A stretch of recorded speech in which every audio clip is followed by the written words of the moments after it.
Update करेंगे आपको। सिंध भर में मंशियात फरोशों के खिलाफ भरपूर ऑपरेशन का फैसला कर लिया गया है। बताया जा रहा है कि कल से मरहलावार ऑपरेशन शुरू होगा। शर्जील इनाम मेमन की जानिब से अहकाम जारी किए गए हैं। सिंध भर से नारकोटिक्स कंट्रोल विंग की नफरी तलब कर ली गई है।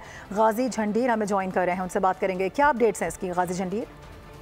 बिल्कुल, सीनियर सूबाई वज़ीर शर्जील इनाम मेमन की सदारत में आज एक अहम इजलास हुआ है और आज के इजलास में फैसला किया गया है कि सिंध भर में मनशियात के खिलाफ एक जबरदस्त ऑपरेशन शुरू किया जाएगा। आज वाले इजलास में सिंध के सीनियर सूबाई वज़ीर शर्जील इनाम मेमन ने कल से मनशियात के खिलाफ सिंध के मुख्तलिफ इलाकों में भरपूर ऑपरेशन करने की नारकोटिक्स कंट्रोल विंग की नफरी तलब की है। और जबकि सीनियर सूबाई वज़ीर की सदारत में होने वाले इजलास में मनशियात फरोशों के खिलाफ मरहलेवार ऑपरेशन शुरू करने का फैसला किया गया है। कराची और हैदराबाद से शुरुआत की जा रही है। इसके बाज़ाब्ता आज सीनियर सूबाई वज़ीर शर्जील इनाम मेमन ने अहकाम जारी कर दिए हैं और आज के इजलास में शर्जील इनाम मेमन का कहना है कि मनशियात के खिलाफ दायरा वसी करते हुए दीगर इजला में भी जल्द इस तरह का ऑपरेशन शुरू किया जाएगा। और जो उनका टारगेट है डिपार्टमेंट का, वो गवर्नमेंट का, वो क्रिस्टल आइस, हीरोइन, कोकेन और चर्स है।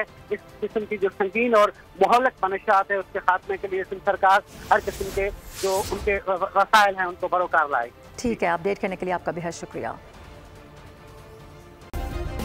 सब्सक्राइब करें और बेल दबाएं ताकि कोई खबर रह न जाए।